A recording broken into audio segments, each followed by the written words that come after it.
Hello everyone, and welcome to another interesting game from round 4 of the 2018 GRENKE Chess Classic between Fabiano Caruana, World Chess Championship Challenger, and a Latvian-German Azerbaijani Grandmaster Arkady Naiditsch. He's originally from Latvia. From 2005 to 2015 he represented Germany, and as of then until today he represents Azerbaijan.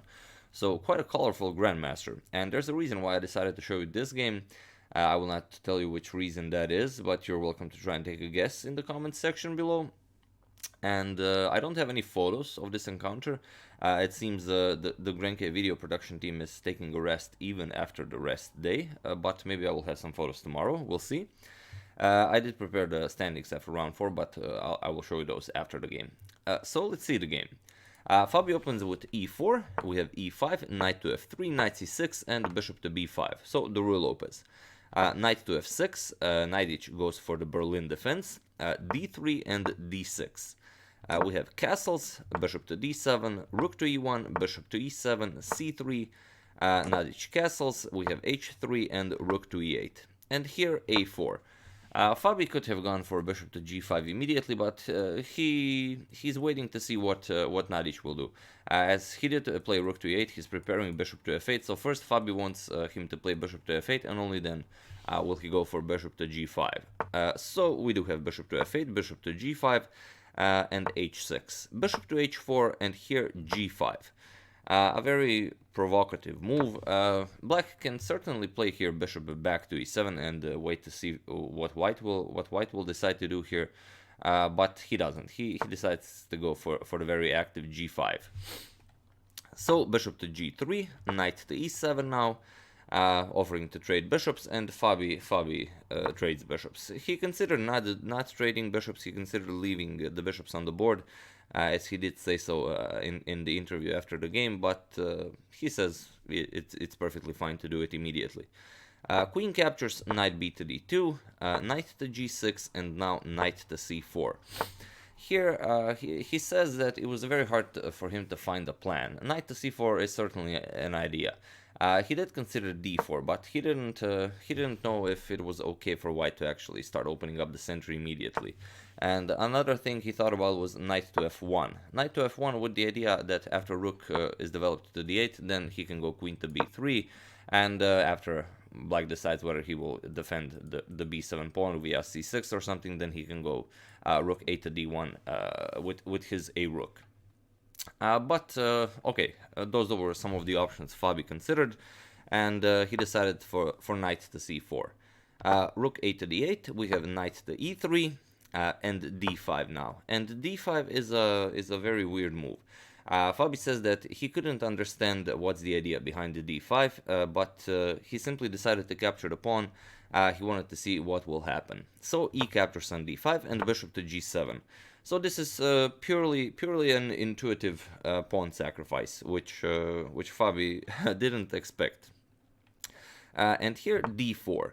d4, Fabi here did consider knight to c4, but after knight to c4, he didn't really find any ideas after e4. For example, d captures on e4, knight captures on e4, queen to d3, but now f5. And this knight is very unpleasant for white on e4. The bishop on g3 is not the best piece. Black can always capture it, mess up white's pawn structure on the king's side, so he didn't like this position. So after bishop to g7, d4, we have e captures on d4, and now c captures on d4. This is probably the best for white. C captures on d4 and queen captures on d4. Knight captures on d4, not so much, because here black simply gets too much. After knight captures, queen captures, rook captures, and after bishop captures on c7, here black has this knight to h4 move, threatening checkmate on g2. And here you have to do a lot of calculation. Is it okay to play f3? Do you even want to play f3? Do you want to play knight to f3, allow the exchange of queens? If you play queen to f1, then black can simply capture on d4, and after captures. It's a perfectly fine position for black. So after e captures on d4, we have c captures on d4. And knight captures on d5. Here, knight to e4 seems like a very dangerous idea, but after knight to e5, it's actually white that will get an advantage. because after knight captures, bishop captures, you can't really go for bishop captures on e5, so you'd have to go f6, and after f3 attacking the knight, here comes knight to f2. King captures, now capturing the bishop on e5, and after pawn captures, bishop captures, and queen to d3. Black, it's not a very comfortable position for black. The d5 pawn is very safe. You're threatening queen to g6. The rook is coming to d1, where it will support the pawn, so you're not going to be able to win it. After this, c captures on d4. We have knight captures, and now knight captures on d5. Rook captures on e1, queen captures on e1, and queen captures on d5. And here Fabi definitely does have time to capture the pawn, and it's the only move that gives white some advantage. So bishop captures on c7, attacking the rook. We have rook to c8, attacking the bishop. Rook to c1, defending it, and here bishop captures on d4. This move, Fabi says he didn't expect this move. For some reason he didn't consider it. But okay, white is still fine here.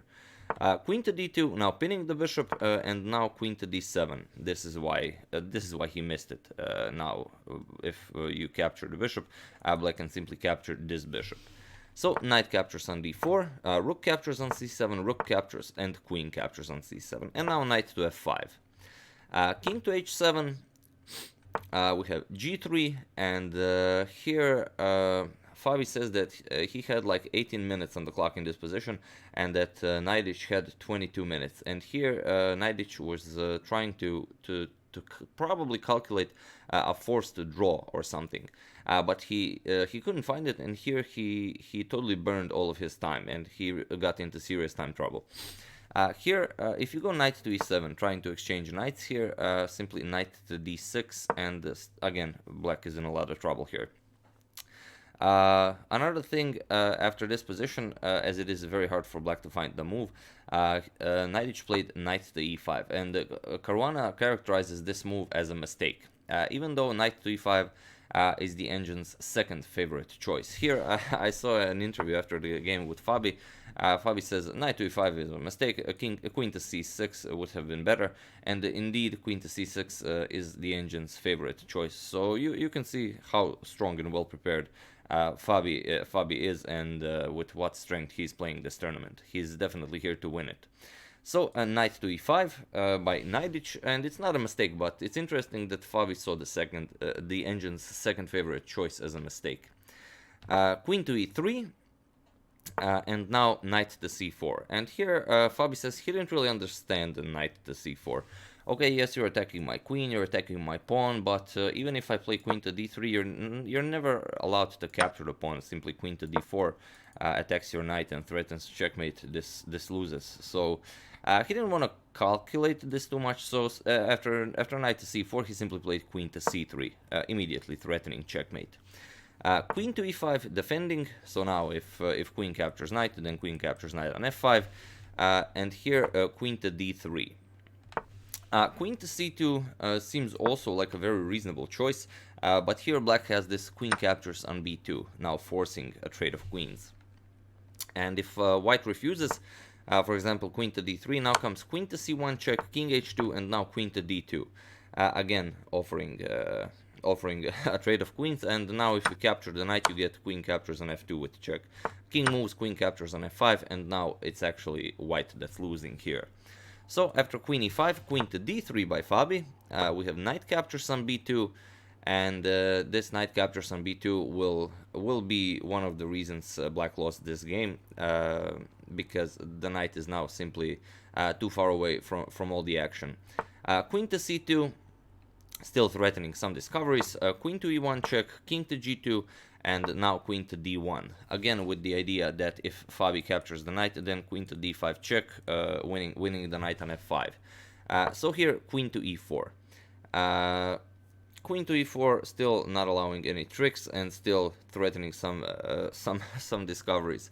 And here comes the final mistake. Here Naiditsch was so low on time that he couldn't find the correct move. He played queen captures on a4 with the idea that still there are no discoveries. A trade of queens is offered here, but he missed Fabiano's idea here. The only move that really does hold the draw for black here is queen to d7, but it's such a complicated move that even Fabi in his recap of the game in an interview after didn't really think that queen d7 could hold. But queen d7 does hold, as white doesn't have a good discovery here. And after you play a move like knight to e3, which Fabi did suggest after the game for something like king to g8, knight to d5 threatening knight to f6 with check here.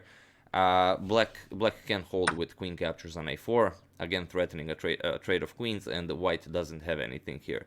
Knight f6 check, king moves, knight h5 check, king moves, and now after queen captures on b7, this is the move black has to find, queen to c2. But finding this in serious time trouble that Naiditsch was in isn't really possible. Here, white doesn't have a way to continue the attack. He would have to settle before some perpetual checks. If he goes queen captures on a7, tries to equalize material, then queen to c6 check, king g1, and queen to f3 will be sufficient for black to get to achieve a draw. After this queen to a4, after this queen to e5, Naiditsch played queen captures on a4, thinking that it's basically the same idea, but he missed Fabi's excellent queen captures on b7. Now threatening the knight here and threatening the f7 pawn. And here it's very difficult to actually play this. If you play queen to c4, which seems like an interesting idea, you're defending the f7 pawn, you're allowing white to capture a b2 knight, and then you have knight to e4 check, capturing the f5 knight. Unfortunately, it doesn't work because of knight to e3. This attacks your queen. There are no checks you can give, as the white queen is covering this entire diagonal, and after you defend the knight, simply queen captures on f7, and after you block with the queen, queen to f5 check, queen blocks, queen to d7 check, queen blocks, and now queen to c6 with the terrible threat of knight to f5. You have to prevent this, and now after queen to g6, now queen to c7 wins, as now you definitely win this knight. Either king to h8 or king to g8 will lose to queen to b8 check, picking up the knight, and if you block, then queen to c2 check again picks up the knight. So, after this queen captures on b7, queen to a2 was played, now defending the knight here and also guarding the f7 pawn, but now the queen and knight are placed simply so poorly that Fabi doesn't have any problems playing this. Knight to e3, king to g7, now queen to b4, queen to b1, and now g4, preparing to create an outpost for this knight on f5. King to g8, now knight comes to f5, queen to c2, queen to b8, and here king to h7, queen to b7, and here king to h8, going for one last trick. If Fabi captures, queen captures on f7, then queen to e4 check will give black some chances maybe to find a draw and maybe some perpetual wherever king goes. There are a lot of squares where the black queen can check the white king. But after this king to h8 move, Fabi simply played queen to e7, and it was in this position that Arkady Naiditsch resigned the game. The threat is, of course, queen to f8 check, followed by queen to g7 checkmate, and if you prevent this with the only possible move order, that is queen to c6 check, king moves, and now queen to g6, now simply queen to e5 wins, as after you move the king, you lose the knight on b2, and it's game over. So yeah, after queen to e7, Naiditsch resigned the game, and a very nice victory for World Chess Championship challenger Fabiano Caruana. And before I forget, I will just show you the standings after round 4. We do have Fabiano Caruana in first place with 3 points out of 4. Also, Maxime Vachier and Nikita Vityugov have 3 points out of 4. So very crowded in shared first place. And all of them have a rating of almost 2900, with Maxime Vachier have a rating performance of over 2900. Then with 2.5 points, Aronian and Carlsen, with 1.5 point, Anand and Bluebaum, and with 1 point, Hou Yifan, Georg Mayer, and Arkady Naiditsch that lost this game against Fabiano Caruana. So a very interesting tournament and a very interesting turn of events so far. I do have a question for you. Do you think Fabiano will continue his streak, or do you think that he does have to fear Carlsen? As you all know that Carlsen usually loses a game or two at the beginning of the tournament and then wins the tournament in the end. Now he started the tournament without actually losing any games, so will this mean that he will be even more dangerous later on in the tournament? So yeah, that's the game. I do hope you enjoyed it. Probably tomorrow I will have some nice photos for you to enjoy, but until then, you know, I will have to just settle for the old school way. Without photos, I would like to thank an unknown person for a contribution to my channel. Thank you a lot, I really appreciate it. As usual, you can check two of my previous videos here. Thank you all for watching, and I will see you soon, hopefully with another interesting game. Thank you all.